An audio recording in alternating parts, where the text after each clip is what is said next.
The morning sun streamed through the tall windows of the royal lodge as Princess and walked through the corridors she had known since childhood.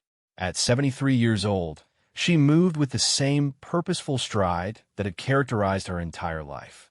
The Princess Royal had always been known for her no-nonsense approach to royal duties, but today was different.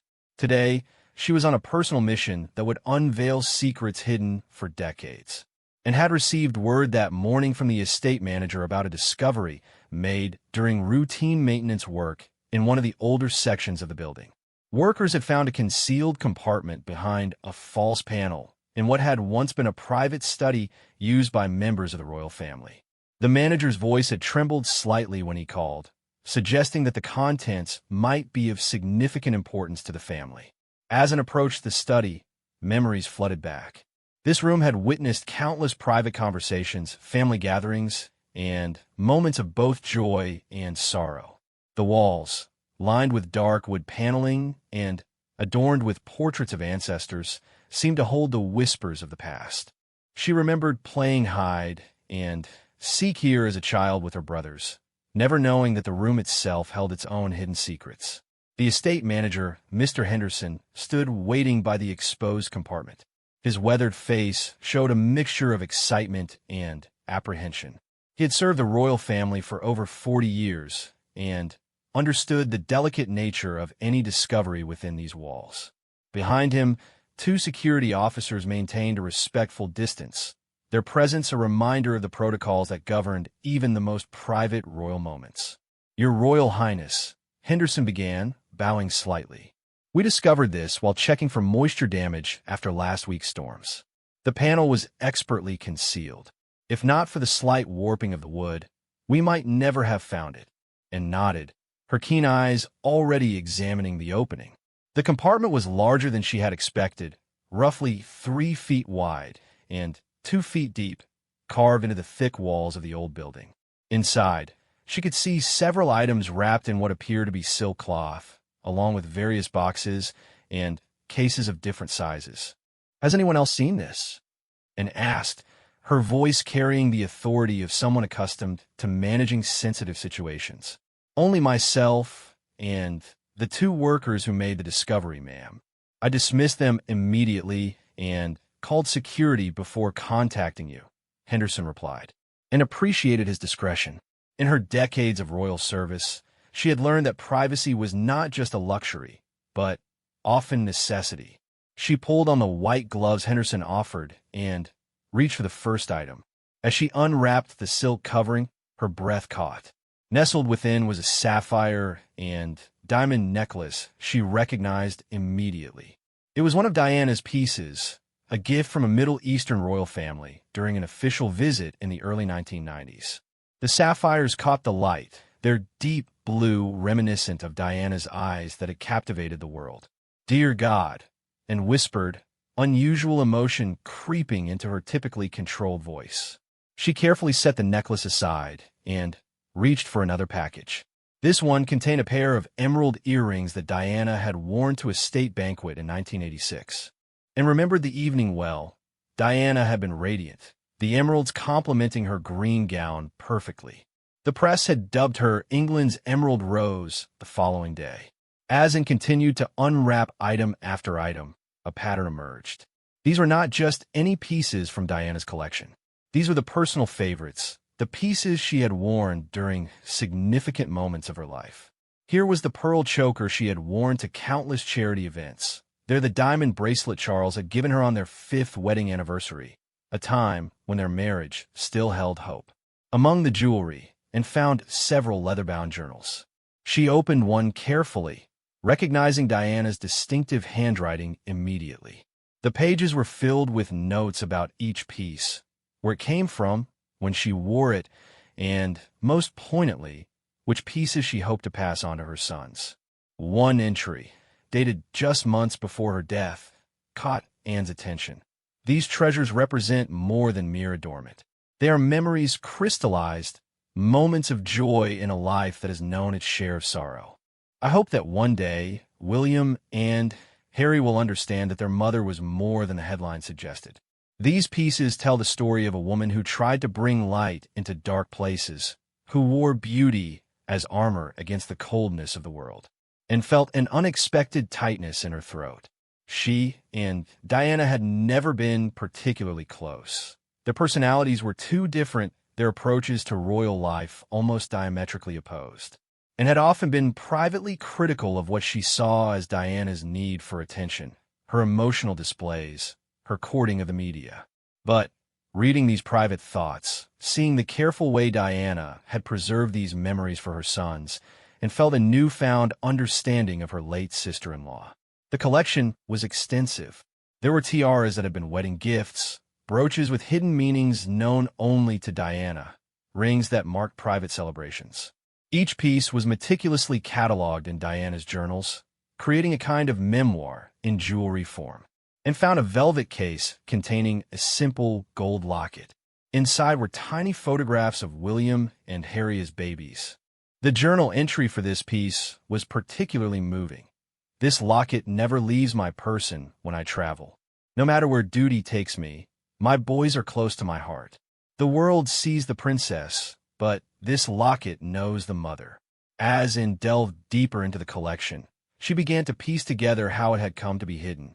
The dates in the journals suggested that Diana had begun secreting away these pieces in the months before her death. There were references to concerns about items going missing, about the need to ensure that her sons would receive what she intended for them. One journal entry was particularly revealing. "I've made arrangements with someone I trust to safeguard these treasures. The palace machinery has ways of making things disappear, of rewriting history to suit the narrative. But these pieces tell my truth, and I want my boys to have them when the time is right." And wondered who this trusted person had been. Whoever it was had hidden the collection expertly, choosing a location that would be preserved but not easily discovered. The study had been largely used in recent years, making it an ideal hiding place. Among the jewelry and found letters, some were from Diana to her sons, to be opened on future occasions, their weddings, the births of their children, moments she would never see. Others were from friends and admirers, letters that Diana had clearly cherished.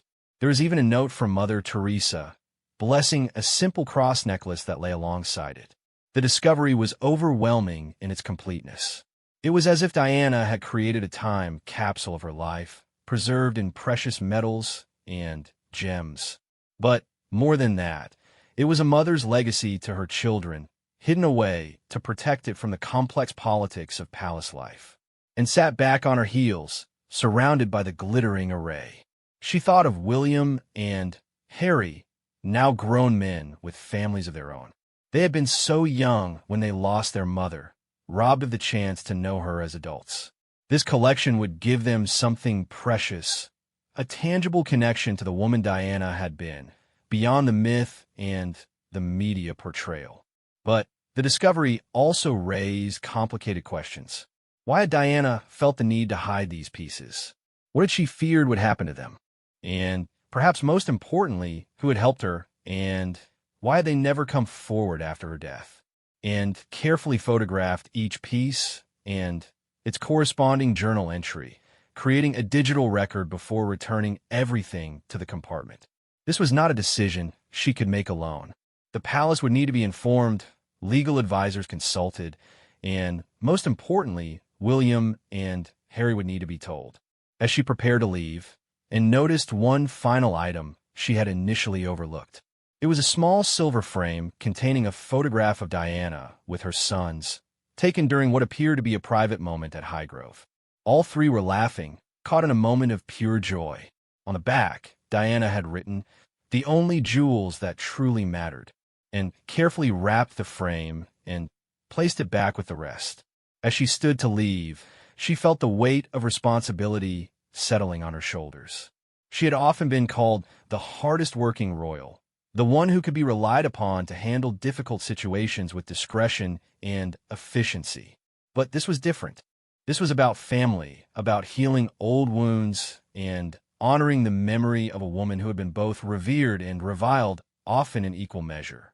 The walk back through the palace corridors felt different now. The portraits on the walls seemed to watch her passing with knowing eyes. History was alive in these halls, and today she had uncovered another chapter of it. Anne's mind was already working through the practicalities. She would need to contact the palace secretary first, then arrange for increased security for the study. The legal implications would need to be carefully considered. Diana's will have been explicit about her jewelry, but this hidden collection complicated matters. There would be questions about why it had been concealed, about who had legal claim to pieces that had been effectively removed from the estate. But beyond the legal and procedural concerns, and found herself thinking about the human element. Diana had been a devoted mother above all else. These hidden treasures were her way of ensuring her sons would have something of her that was untouched by the bitter divorce, the media scrutiny, the palace politics that had marked her final years. As Anne reached her private apartments, she paused at her desk, looking at a photograph from Charles and Diana's wedding. She had stood with them that day, playing her part in what the world saw as a fairy tale. How complicated it had all become, how far from that initial joy and hope. She picked up her secure phone and dialed the palace. As she waited for the connection, she thought about the sapphire necklace, how it had caught the light like fragments of sky. Diana had once said that jewelry was like wearing bits of heaven. Looking back, and wondered if she had been trying to leave a bit of heaven behind for her boys. Palace Secretary's office came the crisp voice on the other end. "This is Anne," she said simply. "We need to arrange an urgent meeting. I've discovered something that will require careful handling." As she began to explain, and felt the magnitude of the morning's discovery settling over her. This was more than jewelry, more than valuable objects hidden away. This was a mother's love, crystallized and preserved, waiting through the years to find its way back to where it belonged. The sun had climbed higher now, flooding the room with light. Through her window, and could see the grounds stretching out, the same views Diana would have seen during her years as a royal. Somewhere out there, William and Harry were going about their days, unaware that their mother had left them one final gift, one last surprise that would bring her back to them in ways they never expected, and allowed herself a small smile. Diana had always been full of surprises, and it seemed she had saved one of her best for last. The Princess Royal, known for her pragmatism and steady demeanor, found herself moved by the romance of it all. The hidden treasure, the secret keeper, the patient years of waiting. As she concluded her call and prepared for the meetings that would follow, and made a private resolution, she would ensure that this discovery was handled with the grace and dignity Diana had often sought, but not always received in life. The jewelry would find its way to William and Harry, but more than that, the story would be told properly, not as scandal or sensation, but as the final chapter of a mother's love story. The morning's discovery had changed everything and nothing. The palace would continue its stately rhythms. The royal duties would proceed as scheduled. But in a hidden compartment in an old study, Diana's treasures waited, patient as they had been for over 2 decades, ready to bridge the gap between past and present, between a mother lost and sons who still mourned her absence. And rose from her desk, ready to set in motion the delicate process of bringing Diana's final gift into the light. It would not be simple. Nothing involving the intersection of royalty, law, and family ever was. But it was necessary, and more than that, it was right. As she left her apartments to meet with the senior palace officials, and carried with her the memory of that photograph, Diana and her boys laughing in the sunshine, unaware that their time together would be so brief. But now, through these recovered treasures, a new chapter could begin.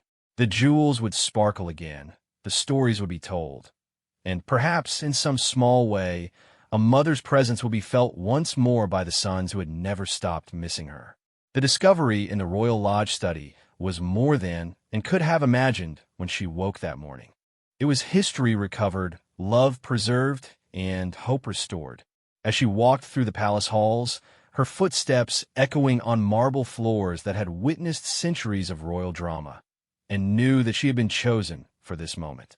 The keeper of a secret had done their job well, and now it fell to her to complete the circle. The Princess Royal had handled many responsibilities in her decades of service, but few would prove as meaningful as this. In her typically efficient manner, she would see it through, ensuring that Diana's careful plans finally came to fruition. The hidden trove had been discovered, the mystery solved, and soon, very soon, two princes would receive their mother's final, precious gift.